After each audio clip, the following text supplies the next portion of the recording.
Welcome everyone to Champion Your Gifted Child. I'm Laurence, your host. I'm so excited because today is day 2 of our challenge, right? Social skill challenge inside your child's perfectionism, right? Today should be fun. For those who don't know me, I'm Laurence. I'm the founder of this group, this amazing group. Been a coach for 10 years and a parent coach for 3.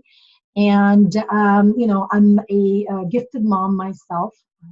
And now I get to help mothers really support and champion the gifted child. So let's dive right in. Perfectionism. So let's talk about it. Let's have a real talk about it. So it's been linked to giftedness to some degree by a variety of research. Um, and scholars actually disagree on whether there's a good and bad perfectionism, or we should try to teach the child to be striving through excellence instead of perfectionism. Let's talk about it, right? So perfectionism is going to show up if your child is, if it's a good one, it's going to show up as your child is super focused, like laser focused on attaining the goals that they set for themselves. They're competitive. They're academically fulfilled and successful. They just want what they want and they go after it, and they are persistent. They just reach their goals, right? And so they're really thriving, right? Really confident about their capabilities, and they just thrive, right? That's the good perfectionism. The bad one, though, is the one that causes inhibition, right? So they're so paralyzed with fear. Fear of failure is so big that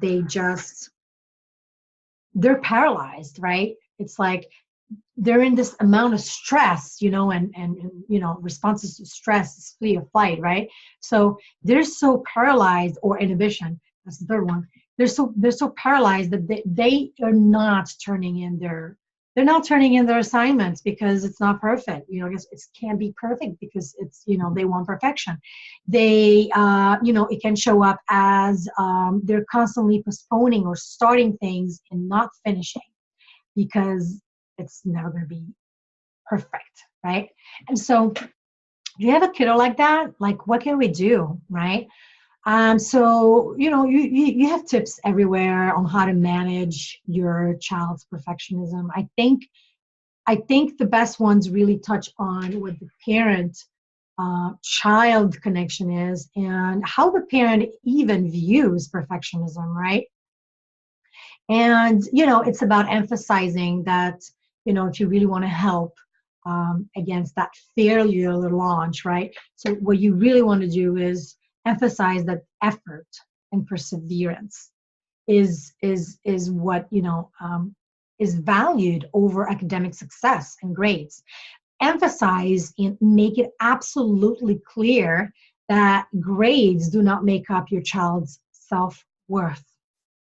And it's a hard concept, and if you have to work on it for months and months, work on it for months and months, because this is part of the reason why of the anxiety around performing.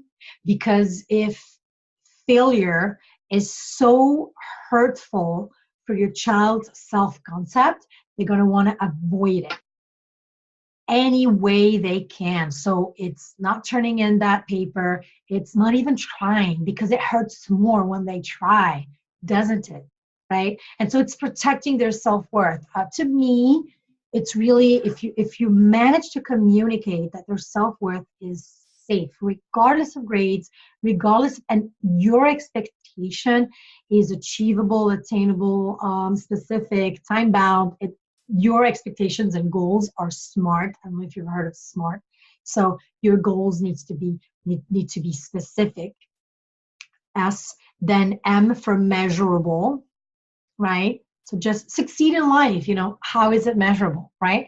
How are you going to measure it? Then A for achievable. So if the goal is to fly to the moon, tomorrow, chances are, we're going to be completely depressed and disengaged because this is not a goal they can achieve, right? That's A for achievable, you know. R for smart is the R of the smart is what? Realistic, realistic, right? So if they cannot achieve that goal, what point is there to even try, right? And then the T I know is time bound. A lot of things need to be time boxed because again, they're so perfectionist that they are going to try and perfect it over and over until the infinite of time.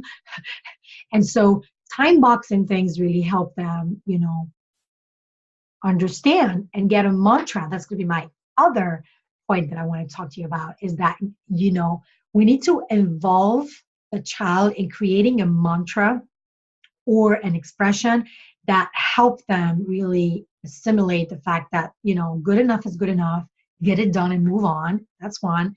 There's another one that says, hey, done is better than perfect, right?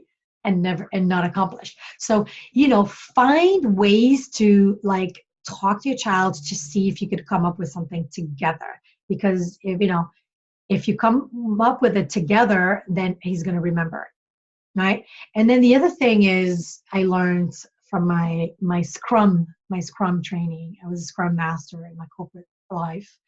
And it's about encouraging failure, welcoming failure as it teaches you, as it is an opportunity to teach you about something that can be fixed.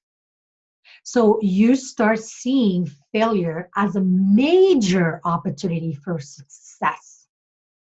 And so failing and failing often and failing fast and getting right back up in your feet is, is just this concept of grit, right? You have grit, you have perseverance, you go at it and you don't give up, right?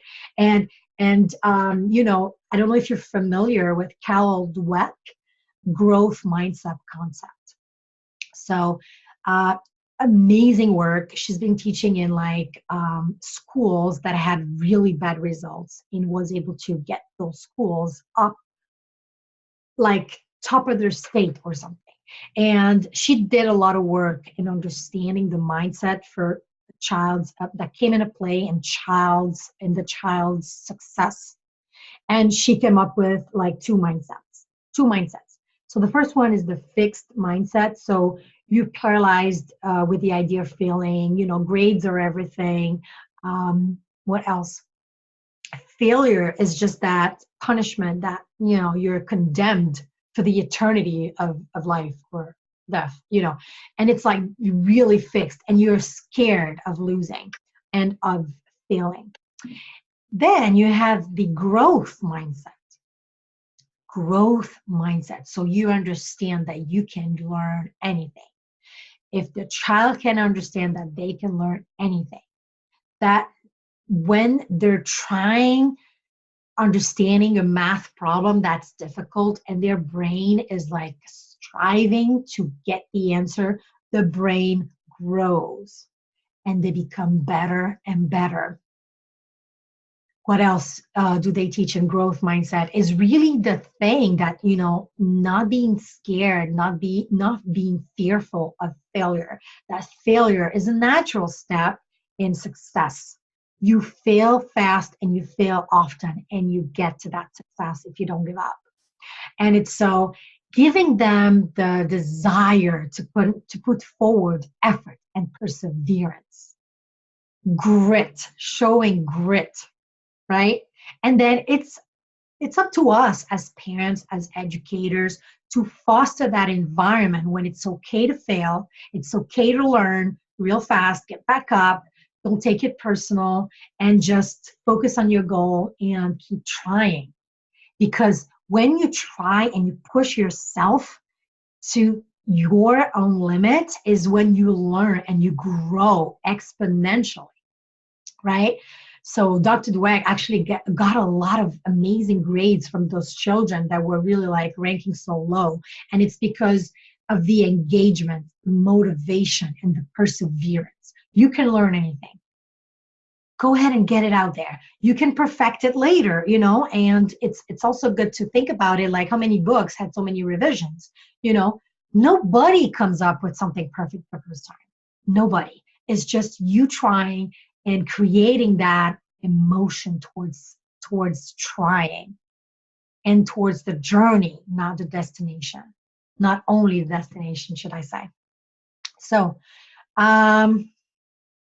use mindfulness to teach the anxious child to live in the moment, right? And so they're really dwelling on their anxiety, their perfectionism. Oh my God, what if it doesn't work? What if I fail? What are my parents going to think of me? What are my teachers going to think of me? What are my grades going to reflect of me? Right? And so mindfulness really literally interrupts that negative self-talk, that inner critic going at your child. Bam, bam, bam, bam, bam. It interrupts that scenario and that conversation, and it allows your child to live in the moment. Big breaths in,